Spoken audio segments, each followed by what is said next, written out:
लोग आए थे चिराग पासवान जी को सुनने पटना के बापू सभागार में, और चिराग पासवान जी हो गए नदारद। अब उनके जो समर्थक हैं वो क्या सोचते हैं, आइए हम उनसे बात करते हैं। चिराग पासवान जी इस सभा में नहीं आए। हाँ, मेरे साथ बात करने के लिए कुछ लोग हैं जो आए हुए हैं, और उनसे ही मैं बात करता हूँ। क्या नाम हुआ आपका? संतोष कुमार पासवान। कहाँ से आए हैं? पूर्णिया से। क्या कहना चाहते हैं, आज लोक जनशक्ति पार्टी का 25 वर्ष हो गया। ये बहुत ही खुशी की बात है कि हमारे जो नेता गार्जियन स्वरूप स्वर्गीय रामविलास पासवान जो सपना देखे थे, आज बहुत आगे बढ़ चुका है, आगे भी बढ़ेंगे। लेकिन जिस तरह से कहा जाता है, लोग बोलते हैं कि जिस तरह से रामविलास पासवान जी क्षेत्र में रहते थे और क्षेत्र में गरीब गुरबों का आवाज उठाते थे, उस तरह से चिराग पासवान नहीं उठाते हैं। देखिए, सबका अपना अपना सोच होता है। अब कोई क्या सोच रहा है उसके बारे में तो मैं नहीं कहूँ। इस पे आपको क्या कहना है? चिराग पासवान जी रामविलास पासवान जी के रास्ते पे चल रहे हैं या नहीं? हाँ, बहुत चल रहे हैं, कोई दिक्कत नहीं, कहीं तो दिक्कत नहीं है। तो अभी देख रहे हैं पासवान समाज का घर जो है वो टूट रहा है, और अभी ठंडी के मौसम में लोग को बेघर कर दिया गया, जबरदस्ती घर से निकाल दिया गया, सामान बाहर फेंक दिया गया। लेकिन इस पे ना चिराग पासवान जी का एक ट्वीट आया है, कोई भी बयान नहीं आया। देखिए, कल तक का न्यूज था, आज आप देखिए न्यूज, कोई भी न्यूज देखिए जाके, चिराग पासवान खुद स्वयं जाके वहाँ रुकवाया गया है। सब घर जो नहीं टूटेगा, एक भी घर नहीं टूटेगा। तो टूट गया, हम लोग वहाँ से आ रहे हैं। अब क्या, जो जिसको तोड़ना था वो तो टूट गया। वो तो कल का न्यूज था, आज का न्यूज देखिए ना जाके भैया। अब तो वहाँ टूट गया, कल ही जितना टूटना था टूट गया। अब जो टूटना था तो टूट गया, अब तो नहीं टूटेगा, तो बचेगा। जिसका जो टूट गया उसको फिर से बसाया जाएगा।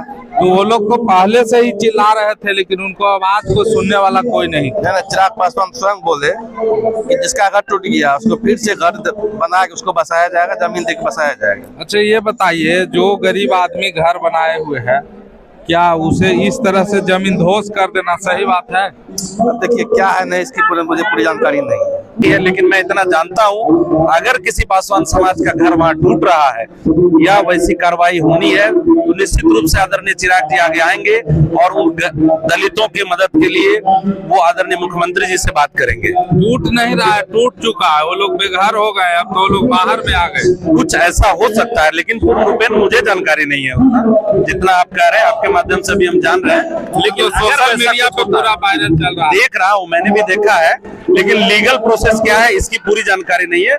लीगल वे में वो क्या है इसकी जानकारी नहीं है। अच्छा, अभी इतना ठंड का मौसम है, ठंड का मौसम में जिसे बेघर कर दिया गया, क्या ऐसा करना चाहिए? नहीं, ऐसा तो नहीं होना चाहिए। अगर वो लीगल था तो वो लोग को इंदिरा आवास देना ही नहीं चाहिए। वहाँ पे सरकार द्वारा बिजली, सरकार द्वारा पीसीसी ढलैया, सरकार द्वारा लाइन का व्यवस्था कराया गया है, और उसके बाद सबको घर तोड़ा जा। नहीं, ऐसा अगर कुछ है तो उसकी जब पब्लिक डोमेन में सारी बातें आएगी तब समझ में आएगा कि मामला क्या था। अभी तो हम लोग समझ नहीं पाए इस चीज को, लेकिन आदरणीय राष्ट्रीय अध्यक्ष जरूर इस चीज पर संज्ञान लेंगे, क्योंकि हमारी पार्टी ही दलितों की पार्टी है। अगर हम तो आजकल लोग बोलते हैं कि आजकल दलित का पार्टी रहा कहाँ? रामविलास पासवान जी दलित थे, चिराग पासवान जी तो दलित है ही नहीं, उनका माँ जो है वो तो फॉरवर्ड है। जी नहीं, ऐसी कोई बात नहीं है। आदरणीय राष्ट्रीय अध्यक्ष जी के सुपुत्र हैं चिराग जी, आदरणीय रामविलास जी के सुपुत्र हैं चिराग जी, तो क्यों नहीं, दलित तो हैं, किसने कहा दलित नहीं है? पासवान समाज के लोग बोल रहे थे कि ऐसे हर समाज में छीट फूट लोग वैसे होते हैं जो अनर्गल बयान देते रहते हैं, उस चीज पर नहीं जाना है। हर जगह इस तरह के लोग होते हैं, मेरा ये मानना है। लेकिन कहीं नहीं तो कहीं वो लोग का घर टूट रहा है, और पासवान जी का एक भी बयान अभी तक नहीं आया। लेकिन पार्टी बढ़ रही है, चिराग पासवान जी बढ़ रहे हैं, और दलित का स्थिति वही है जो आज से 20 साल पहले था। हाँ, कुछ तो है, अभी भी बहुत ऐसा गांव देहात में देखा जाता है कि हमारे आदिवासी हो, दलित हो, कि अभी भी पिछड़ा हुआ है। मेन है कि शिक्षा का अभाव हमारे समाज में देखा जाए तो सबसे जो मुख्य कारण है कि शिक्षा की बहुत ज्यादा कमी है। लोग शिक्षा की ओर ध्यान नहीं दे करके छोटे छोटे बच्चे को जो काम पर लगा देते हैं, या थोड़ा सा बड़ा हो गए तो जो या गरीबी कहा जाए या शिक्षा की वजह से जो बाहर पलायन कर जाते हैं, ये भी बहुत बड़ा मुद्दा। मतलब यूँ कहा जाए कि शिक्षा ही सबसे जो है बड़ा कमजोरी है अभी हमारे खास करके बिहार में। तो अभी पता है आपको वहाँ दलित लोगों का घर टूट रहा है नालंदा में। आप लोग के मीडिया के ही द्वारा पता चला है कि वहाँ पर टूटा हुआ है, शायद वो सरकारी जमीन पर कुछ मतलब ये बसा गया था। तो सरकार को चाहिए था कि सबसे पहले उनको व्यवस्था किया जाना चाहिए था। जो अभी का मौसम जो है उस हिसाब से या तो उनको मोहलत दिया जाना चाहिए था 3 महीने 4 महीने का, तो इसके बाद अगर तोड़ा जाता। अगर सरकार की जमीन में है तो वो तो अनगिनत है ही, और लगभग 70-80 साल से वो लोग जी। तो उनका तो अभी तक तो वो पर्चा बन जाना चाहिए था। तो अगर कोई भी सरकार थी या है, जो हमारे इंडिया की ही सरकार है, उनको भी ये सोचना चाहिए था कि जब इतने पुराने लोग हैं तो उनका अभी तक सरकार जो है वास्तविक पर्चा या सरकार की तरफ से जो होता है जमीन मुहैया वो सब होना चाहिए था। अगर नहीं हुआ है तो ये भी सरकार की एक तरह से कहा जाए कि विफलता है। और ये इस ढंग से जो इस समय भी जो हुआ है ये नहीं होना चाहिए। चिराग पासवान जी कहते हैं दलित के हम नेता हैं, क्या ये जिस तरह से जमीन ध्वस्त कर दिया जा रहा है दलित का घर, अभी तक तो कोई बयान इनका आया नहीं है। हाँ, ऐसा सुनने में आ रहा है, लेकिन हो सके वो बाहर रहने की वजह से नहीं। लेकिन ऐसा तो हम लोग मीडिया का थी पर पता चला है कि नहीं, अभी तो काम रुका, मतलब जो तोड़ने नहीं, जो तोड़ना था वो टूट गया, हम स्वयं वहाँ से होके जी। तब तो ये पता है, लेकिन ऐसा पता चला कि नहीं, जहाँ तक तोड़ने का जो अचानक ही हुआ तो उसको रोका गया है। बिल्कुल, जिसका जिसका तोड़ना था, नोटिस जिसको मिला था उसको तोड़ के जमीन ध्वस्त कर दिया गया है, और बाकी जो बच रहा है जिसको अभी नोटिस नहीं मिला। तो अब तो सरकार को चाहिए कि जिनका तोड़ा गया है, और हम लोग भी अपने समाज के प्रति सोचते हैं कि नहीं, उनका जो अगर तोड़ा गया है तो उसको व्यवस्था किया जाए रहने का, और उनको कहीं पर जमीन दिया जाए, और जो उनको खर्च हुआ है उनको दिया जाए सरकार की तरफ से। हम लोग सरकार से मांग करते हैं, और खास करके अपने चिराग जी से, अपने ही समुदाय के लोग का टूटा है तो उनको तो आगे बढ़ चढ़ के लेना होगा इसमें।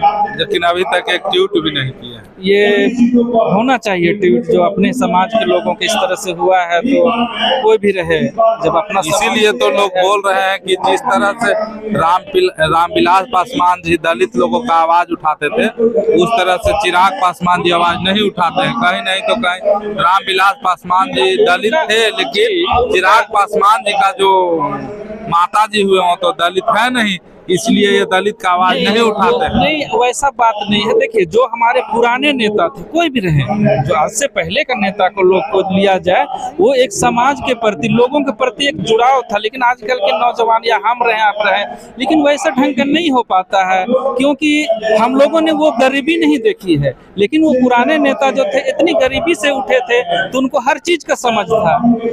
इसलिए जो है ये थोड़ी सी है, एक नौजवान के है या एक युवा के नाते उस समाज से या उस गरीबी से नहीं उभरे हुए थे, इसलिए जो है थोड़ी सी। लेकिन लोगों का कहना है कि ये उनका बेटा नहीं, या ये अलग चीज है, ऐसा नहीं होना चाहिए जी। वहीं के लोग कह रहे हैं कि वो गरीबी देखे नहीं है तो गरीब को मजबूरी क्या समझे। ये तो आप हम भी इस बात को उठा सकते हैं। अभी हम लोगों ने भी जो हमारे बाप दादा गरीबी देखा था वो हम लोग नहीं देख पाए हैं ना, तो अभी जो बताते हैं लोग तो हम लोग को लगता है कहीं ऐसा होगा, लेकिन था वास्तविकता। आज भी हम लोग आज से हम लोग अगर छोटे बच्चे को भी बताते कि नहीं मेरे पापा सब जो है एक छोटा सा चादर में या पटाई पर सोते थे, तो विश्वास नहीं करते हैं कैसा कहीं होगा। तो ये है, जो गरीबी नहीं देखे उनको तो कुछ है, दिक्कत तो है। तो देख सकते हैं मेरी अभी मौजूदगी जो है बापू सभागार में है, और बापू सभागार में जो है यहाँ बिहार के हर कोने से, हर जगह से लोग जो है आए हुए हैं। और यहाँ जो है लोक जनशक्ति पार्टी रामविलास जी का आज 25वां स्थापना दिवस है, और देखना यह है कि थोड़ी देर में यहाँ पे शायद चिराग पासवान जी को आना है, आते हैं या नहीं आते हैं ये भी देखना है। बाकी मेरा है प्रयास बापू सभागार से कैसा लगा कमेंट करके जरूर बताइएगा। वीडियो अच्छा लग रहा होगा तो वीडियो का शेयर और चैनल को सब्सक्राइब जरूर कर दीजिएगा। जय हिंद।